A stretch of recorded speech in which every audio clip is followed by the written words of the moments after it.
Hello, everybody. Today I am in a closet. Don't get excited. I don't have any crazy news. But I do have a little secret. My wife comes up with the best questions. You know, anytime that I do a question list and there's one that you're like, oh my gosh, that is so good, that's so funny. My wife probably came up with that question. I was gonna do another question list this week, but my wife came up with what I think is just an amazing question. And that is, who is a man and a woman in a TV show, book, or movie that you think represents the ideal of what a man or woman should be? So instead of doing a question list, I'm just going to answer this one question. First off, I'm only going to be dealing with characters that are entirely fictional. No historically real peoples found in books, movies, TV shows, no matter how fictional those stories may be, will be considered in this list. Secondly, I'm going to lay the groundwork for qualities that I think an ideal man and woman should have. I think that the ideal man should be humble, kind, fair, capable of doing something, even if that something is just holding a boombox outside your ex's window. Hope you're happy with that, Quince. Secure within themselves, empathetic towards others, not an overreactor or an underreactor. Somebody who is reliable, somebody who is honest, and somebody who, despite them being just so ideal, has flaws and realizes what those flaws are. Bonus points if they can grow facial hair and look good bald.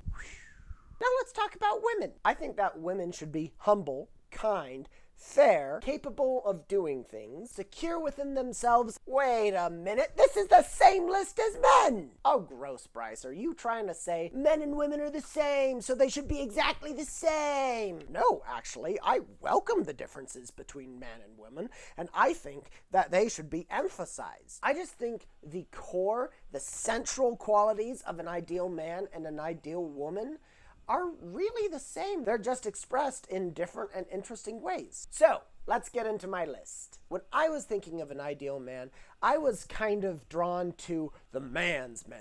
Somebody who has all of those qualities, but is tough and masculine and And so naturally I was drawn to Ron Swanson and Hub McCann. Hub McCann from Secondhand Lions, like my favorite movie ever. They're both manly, very capable, and yet they're extremely reliable, extremely honest, and extremely kind, even though they may have kind of these walls that they put up. While their lack of ability to show different emotions other than anger or manliness. If one of my sons turned into Hub McCann or Ron Swanson, I would be very proud. But then I started thinking of some softer men in media, and my mind was drawn back to my high school days where I read To Kill a Mockingbird. Now, I have not read that book in a while, but from what I can remember, Atticus Finch, I think, hits all of those qualities that I mentioned earlier. He's a single dad who takes very great interest in his children. He doesn't have to puff out his chest and show how macho he is. And while he is a crack shot with a gun,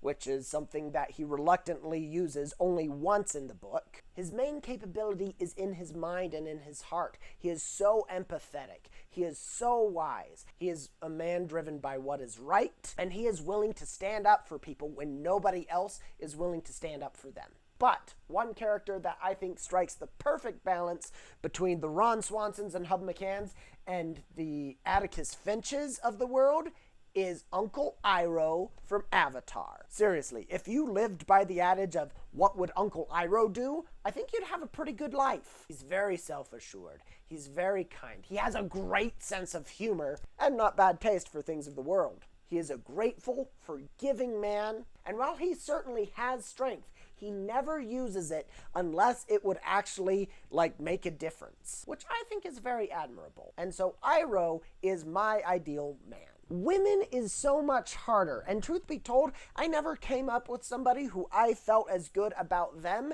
as I did about Iroh. And part of that could be that I'm a man and I just have related more with men on the screen than I have women. But it's also fair to say that we've had some problems in our history representing women well. So, let's talk about it. One that crossed my mind is Professor McGonagall. She can be a little too strict, a little non-humorable. Pretty sure that's a word. And I think that she trusts in Dumbledore to a fault. But then again, Dumbledore is such a interesting character who throws so many wrenches in relationships. I don't want to get into that right now. When you look past all of that, I think she has a solid check next to each of the marks, and I would be so proud if any of my daughters turned out to be like her. Another woman who is not really like my ideal, because she has a lot of qualities that I don't like, but I think is worth talking about because she has some qualities that are so good, is Elle Brooks from Legally Blonde. First, I'll talk about the things that I don't like. There are times where she sexualizes herself. Second, actually, I think that's it. And even that flaw, you could say that she's doing that more out of necessity than anything else. And she has definite lines that she doesn't cross. And while she struggled with it in the beginning because of the things everybody was telling her that she could or couldn't do, she is a very strong, self-assured woman who, despite the fact that she loves girly things and she loves being far more feminine than anybody else in the room, she uses that as a strength, and most of the time in very admirable ways. But the long and short of it is the person who I think comes the closest to my ideal of what a woman ought to be is Helen Parr. Yes, Mrs. Incredible is my ideal. I'm not going to bore you by going through all of the qualities again and showing how she has each of these in spades. You should just go watch the movie, or I guess now movies. One last thing before I let you go. You may have noticed that with the exception of Elle Brooks, and I guess if you're considering the second Incredible movies, Helen Parr, everybody on this list, man or woman, is a supporting role. And I think that that actually reveals a quality about an ideal man and an ideal woman. And that is that they love and support others. And they are down to earth and humble enough to know that they're not the center of the universe. And one of the greatest joys in life